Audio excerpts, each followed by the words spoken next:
अस्सलाम वालेकुम दोस्तों, मेरा नाम है अब्दुल बासित और आप देख रहे हैं एविएशन एवेन्यू। तो आज का हमारा जो टॉपिक है, बल्कि आज हमारा एक टॉपिक नहीं है, आज हमारी जो है ना तकरीबन 3 से 4 जो एविएशन कोर्सेज हैं इंजीनियरिंग से रिलेटेड, वो हम कोर्सेज को जो है ना आपके सामने डिफाइन करेंगे और उनका बताएंगे एडमिशन प्रोसेस क्या है और उनका स्कोप क्या है और उनकी सैलरी क्या है। तो उससे पहले मैं आपसे गुजारिश करूँगा कि प्लीज़ यार, अगर आप देख रहे हो और अगर आपने चैनल सब्सक्राइब नहीं किया तो सब्सक्राइब भी करें और घंटी के आइकन को भी प्रेस कर दें। तो अब आते हैं हम अपने कोर्सेज की तरफ। सबसे पहले जो हमारे पास कोर्स है वो है avionics engineering, BS avionics engineering. Lahore में 1-2 यूनिवर्सिटीज़ हैं जो ये करवा रही हैं। जो टॉप पर यूनिवर्सिटी है वो है सुपीरियर यूनिवर्सिटी।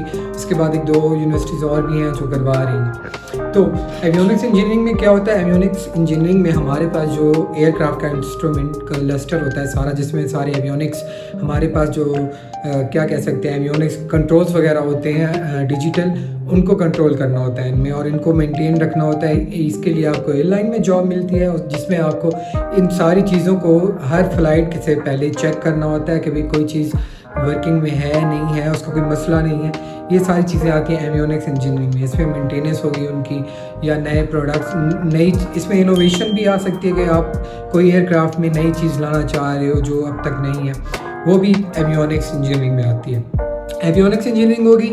तो इसके बाद हमारे पास जो नेक्स्ट कोर्स है वो है BS aircraft maintenance engineering. Aircraft maintenance engineering में जैसे नाम से ही वाज़ेह हमें मेंटेनेंस करनी होती है एयरक्राफ्ट की। हर एयरक्राफ्ट जब एक फ़्लाइट करता है तो उसके बाद जो है ये इंजीनियर्स जाते हैं और उस एयरक्राफ्ट का 360 करते हैं और उसको चेक करते हैं। उसमें मेंटेनेंस अगर रिक्वायर है तो वो मेंटेनेंस ये इंजीनियर्स करते हैं। अगर उसमें कोई रिपेयर वगैरह चाहिए, कोई चीज़ पार्ट तब्दील करना है, वो भी ये इंजीनियर्स तब्दील करते हैं। अच्छा, तो इसके अलावा ये इनकी जॉब जो होती है, ये तकरीबन जो आप शायद एयरपोर्ट पे आपने विज़िट किया हो तो हैंगर्स वगैरह होते हैं, ये वहाँ पे एयरक्राफ्ट जब पार्क होता है मेंटेनेंस के लिए जाता है तो ये वहाँ पे सारा काम करते हैं। उसके बाद हमारे पास आती है तीसरी डिग्री, वो है BS aviation technology. Aviation technology में जो हमारे पास है वो हमारे पास तकरीबन सबका थोड़ा थोड़ा हिस्सा आता है। उसमें हमारे पास मेंटेनेंस होती है, उसके बाद एयरक्राफ्ट डिज़ाइन होता है, उसका स्ट्रक्चर वगैरह होता है। ये सारी चीज़ें हमारे पास एविएशन टेक्नोलॉजी में ऐड होती हैं। तो ये था बेसिक इंट्रोडक्शन इन कोर्सेज़ का। तो इन कोर्सेज़ को आपने अगर किसी यूनिवर्सिटी में एडमिशन लेना है तो आपने कैसे लेना है, एडमिशन प्रोसेस क्या। एडमिशन की तरफ आते हैं। एडमिशन की तरफ जब आते हैं तो हमें BS इंजीनियरिंग के लिए ज़रूरी है हमारे पास FSC इंजीनियरिंग हो, या हमारे पास मैथ फिज़िक्स इंटरमीडिएट में कंपलसरी होनी चाहिए।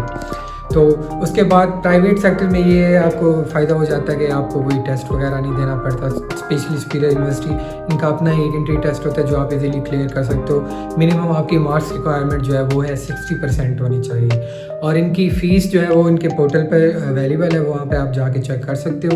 ये सारे कोर्सेज़ वहाँ पर अवेलेबल हैं। बात है हम इसके स्कोप के ऊपर। स्कोप, अगर आप जब ये कोर्सेज करते हो और ग्रेजुएट हो के मार्केट में आते हो तो आपको कौन कौन सी अपॉर्चुनिटीज़ अवेलेबल है। तो उसमें पाकिस्तान में अब तकरीबन 3, एक तो अभी फ्लाई जिना ही है, उसके अलावा K2 आने वाली है, एम्बेरर उनके पास लेटेस्ट एयरक्राफ्ट हैं, अलवीर एयरलाइन भी आ रही है और भी 1-2 एयरलाइन हैं जिनका हम र्यूमर सुन रहे हैं कि भी वो आने वाली हैं पाकिस्तान में। तो देखा जाए एक तरफ से ये हमारे पास अपॉर्चुनिटीज़ हैं, लेकिन इन अपॉर्चुनिटीज़ को अवेल करने के लिए जो सीधी सी बात है मैं आपको बताऊंगा, आपके पास एक बड़ा रेफरेंस होना चाहिए इस इंडस्ट्री में जाने के लिए। उसके बाद आपके पास बहुत सारा नॉलेज होना चाहिए। नॉलेज, अगर आपके पास नॉलेज नहीं है, डिग्री है, फिर भी आप बड़ा रेफरेंस लेके जा सकते हो। आजकल जो पाकिस्तान के हालात हैं इसमें यही हो रहा है कि भाई जो टैलेंटेड है वो पीछे रह रहे हैं और जो रेफरेंस लेके आगे जा रहे हैं उनका काम हो रहा है। खैर, ये आपको मैं डिसपॉइंट नहीं कर रहा, आप इस डिग्री को लेके चलें आगे। इंशाल्लाह आप मेहनत करेंगे, स्किल्स लेंगे तो कभी स्किल्स किसी इंसान के ज़ाया नहीं जाते। खैर, अभी मैंने आपको ये बताया, ये एयरलाइंस आ रही हैं तो चांसेस हैं, अपॉर्चुनिटीज़ हैं। लेकिन अगर हम आउट ऑफ कंट्रीज़ बात करें, फ़ॉरेन की बात करें, वहाँ पे भी बहुत सारे चांसेस हैं कि भी आप जॉब अवेल कर सकते हो। लेकिन उसके लिए आपको बहुत ज़्यादा नॉलेज, स्किल और ऑफ कोर्स इंग्लिश भी बहुत अच्छी चाहिए होती है, IELTS वगैरह आपको करना पड़ेगा। तो ये था इसका स्कोप। अब आते हैं सैलरीज की तरफ। सैलरीज क्या क्या हो सकती हैं? शुरू में इन एयरलाइन, पाकिस्तान की जो एयरलाइंस हैं ये आपको 50 से 60 हज़ार ही देती हैं। जैसे जैसे आपका एक्सपीरियंस बढ़ता जाता है तो ये फिर आपको 2 लाख, 2.5 लाख, 3 लाख तक, मैक्सिमम 3 लाख तक ही पे करती है। इससे ज़्यादा पाकिस्तान में कोई एयरलाइन पे नहीं करती इन कोर्सेज करने के बाद।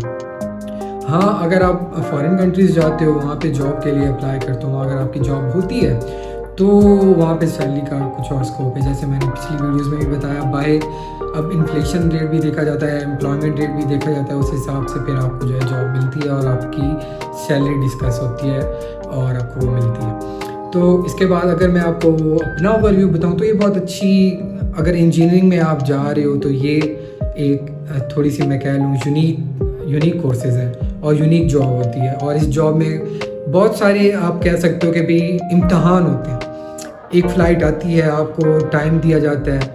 अगर आप चाहते हो कि आपको ऐसा काम मिले जिसमें आप जो है ना एडवेंचर भी हो और काम भी आपके ऊपर जो है ना इस तरीके से हो कि भी आप करते जाओ और आपके ऊपर जो है ना एक किस्म से हम कह सकते हैं कि भी एडवेंचर टाइप ही होगा कि भी आपको टाइम दिया जाता है मिनिमम कि 30 मिनट के लिए फ़्लाइट आई है। फ़्लाइट में आप रिपेयर्स करने होते हैं, रीचेक्स करने होते हैं। अगर आप मेंटेनेंस इंजीनियर हो, आपको रीचेक 360 करना है। अगर आप एवियोनिक्स हो तो आपको अंदर कैबिन के अंदर जाके सारे इंस्ट्रूमेंट्स चेक करने हैं। इसी तरीके से अगर आप टेक्नोलॉजी में हो वो एक अलग फील्ड हो जाती है। खैर, मेरा कहने का मकसद ये था, अगर आप इन फील्ड्स में जाते हो तो मेहनत करें, लगन से ये कोशिश करें, इंशाल्लाह अल्लाह ताला आपको इसका फल ज़रूर देंगे। तो ये थी आज की वीडियो, शुक्रिया। और हाँ, चैनल को सब्सक्राइब ज़रूर कीजिएगा। अल्लाह हाफिज़। साथ आज की मजदूरी यही खत्म करते हैं। अगर तुम्हें वीडियो पसंद आई तो लाइक मारो यार। मुझे नहीं पता, मुझे 2 मिलियन लाइक्स चाहिए, कैसे ना कैसे करके मुझे चाहिए। इतना झिला मैं कभी नहीं होऊंगा अपनी पूरी जिंदगी में जितना इसमें झिलाऊं, मुझे चाहिए ही चाहिए। तो लाइक मारो, और अगर तुम लोग नए हो तो सब्सक्राइब करो। वो जो लाल वाला बटन है उस पर फूट फेंक के मारो या फिर मोमबत्ती, मुझे नहीं पता, बस क्लिक हो जाना चाहिए। अब मैं भी जा रहा हूं, मुझे पैसों के पीछे भागना है। बाय।